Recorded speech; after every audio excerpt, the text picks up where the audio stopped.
ಜೈಲಿನಲ್ಲಿದ್ದ ನಟ ದರ್ಶನ್ಗೆ ರಾಜಾತಿಥ್ಯ ಪ್ರಕರಣಕ್ಕೆ ಸಂಬಂಧಪಟ್ಟಂತೆ ಪರಪ್ಪನ ಅಗ್ರಹಾರ ಜೈಲಾಧಿಕಾರಿಗಳಿಗೆ ಮತ್ತೆ ಸಂಕಷ್ಟ ಎದುರಾಗಿದೆ. ಜೈಲಿಗೆ ಗಾಂಜಾ ಡ್ರಗ್ಸ್ ಕೂಡ ಸಪ್ಲೈ ಆಗಿದ್ದು ಇದೀಗ ಬಯಲಾಗಿದೆ. ಹೀಗಾಗಿ ಪ್ರಾಸಿಕ್ಯೂಷನ್ಗೆ ತನಿಖಾಧಿಕಾರಿಗಳ ಮನವಿ ಬಂದಿದೆ.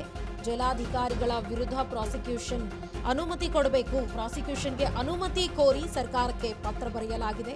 6 ಡಿವೈಎಸ್ಪಿ, 13 ಜನ ಜೈಲರ್ ಹಾಗೂ ವಾರ್ಡನ್, 2 ಡಾಕ್ಟರ್, ಇನ್ನು ನರ್ಸ್ಗಳ ವಿರುದ್ಧ ತನಿಖೆ ನಡೆಸಲು ಅನುಮತಿ ಕೋರಿ ಪತ್ರ ಬರೆಯಲಾಗಿದೆ. ಗೃಹ ಇಲಾಖೆ ಹಾಗೂ ಕಾರಾಗೃಹ ಇಲಾಖೆಗೆ ಅನುಮತಿ ಕೋರಿ ಪತ್ರ ಬರೆಯಲಾಗಿದೆ.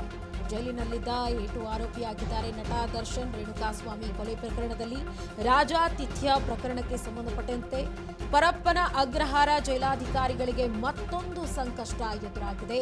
ಸದ್ಯಕ್ಕೆ ಜೈಲಿಗೆ ಗಾಂಜಾ ಡ್ರಗ್ಸ್ ಕೂಡ ಸಪ್ಲೈ ಆಗಿದ್ದು ಬಯಲಾಗಿದೆ.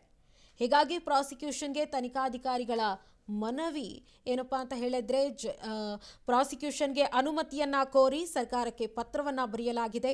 6 ಡಿವೈಎಸ್ಪಿ, 13 ಜನ ಜೈಲರ್ ಹಾಗೂ ವಾರ್ಡನ್, 2 ಡಾಕ್ಟರ್, ನರ್ಸ್ಗಳ ವಿರುದ್ಧ ತನಿಖೆ ನಡೆಸಬೇಕು. ತನಿಖೆ ನಡೆಸಲು ಅನುಮತಿ ಕೋರಿ ಪತ್ರ ಬರೆಯಲಾಗಿದೆ.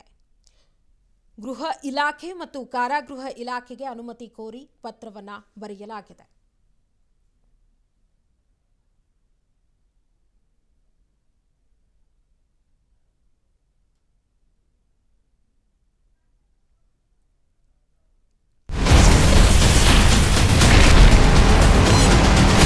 Ashwavega English News. Coming soon. Your channel, your voice, your trust.